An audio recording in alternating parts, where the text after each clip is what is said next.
Hi everyone, Dingan Ratlapani here, and I just want to talk today about the importance of minding your own emotions or feelings. And why am I saying this? Because we are emotional beings, remember, and the type of life that we live, the quality of our lives is mainly determined by the type of emotions that we entertain most often. So that's why it is important that you know and you are aware of the type of emotions that we have, and more than being aware, know which type of emotions to use in your favor, because sometimes unconsciously some people would use emotions that are not working in their favor, and a person is surprised that, you know what, seems like my things are not working out.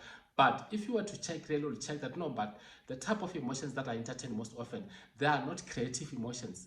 They are actually destroying anything that I want to build in this life. So there are the two types of emotions that I'm going to be talking about today. And the first type are called the elevated emotions. This is what we call positive emotions. And these emotions are gratitude, joy, love for life, excitement. These are the type of emotions that we call elevated, because they are high emotions. And these are emotions that I can say now that these are the emotions that you need to have most of the time. And the other type of emotions are called emotions of survival or survival emotions. These are emotions that the mind needs to be able to survive certain type of situations. This is what happened in the past when our forefathers would go into the field to be able to hunt. And when they're hunting, if something was to happen, these are emotions that will be activated and activate certain type of hormones so that they can react and run away from attackers that were there in those bush or in those forests when they were doing the hunting. So this type of emotions, the survival emotions, are emotions of fear, hatred, anger, anxiety, doubt, worry, all these emotions that we call negative emotions. So these are the two types of emotions: the positive, which are elevated emotions, and the negative, which are survival emotions. So these are the two different types of emotions. And like I just said, it's important that you make sure that most of the time you entertain the positive emotions. And I'm going to tell you why this is the case. If you entertain mostly the emotions of worry, doubt, anxiety, hatred, fear, worry, these emotions, unfortunately, once you start to engage in these emotions, you activate the hormone that is called cortisol. Cortisol is a stress hormone. Once that is activated, your body starts to react in a different way. And if you are to activate this hormone for a little bit and come back, it's okay, because that happens. You can be fearful of a certain situation, cortisol has to be activated or released, and then you recover, you go back to where you were.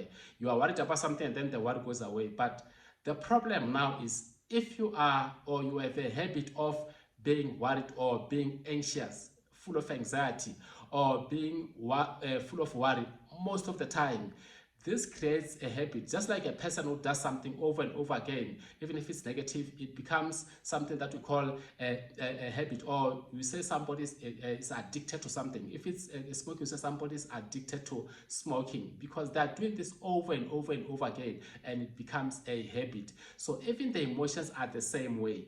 If you entertain negative or survival emotions most of the time, this can become a habit.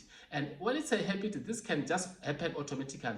It's like some people that you might know, that for them, swearing is just automatic. It's not like something that they need to be thinking about. So they just do certain things automatically. And remember, habits are good and habits can be bad as well. So it is good that when you drive a car, you don't have to be doing stuff and remembering to change gears and everything that needs to be done, because everything that needs to be done in the car, you have already formed a habit. If you have been driving for a long time, that is okay, and that is a good thing. It is good that you have certain habits that are going to serve you, because you cannot be remembering all the little details. But it is very dangerous when this is a negative thing. If you are full of anxiety and you are mostly anxious and this becomes a habit, can you imagine what will happen to you? Because all that it says is that the cortisol, which is a stress hormone, will be released frequently. And the more that happens, this is where the problem comes. This is where danger can happen, because you can be sick. This cortisol release can make you sick, meaning this negative or survival emotions can basically make a person sick. That's what they're saying. Most of the time when some people are sick, they even ask you psychological questions. What are you worried about? What are you fearful about? Because the mind actually can be at a state where it can actually make a person to be sick. So you have to be very, very, very careful to be able to avoid those type of situations. So the good thing again is this: if this negative emotions of survival can make you sick, the question is, can the positive or elevated emotions make you well? The answer is yes. Because if the other ones can make you sick, then it means the person who's full of gratitude, a person who's full of love for life, a person who's always excited most of the time, a person who's happy.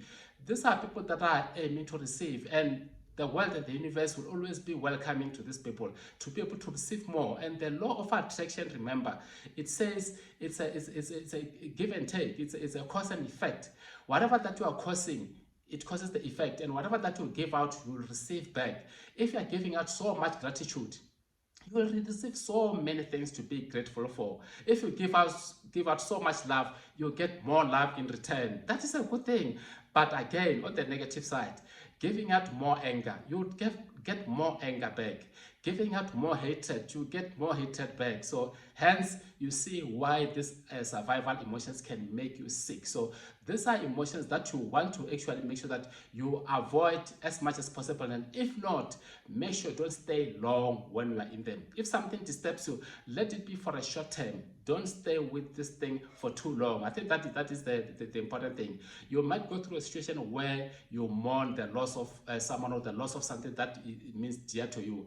The important thing is that you can mourn. Don't say do not mourn on things, but limit the time frame that you are doing that. So this is where the importance comes in. You can engage in that, you can be fearful of something, but go back to the normal state of being yourself.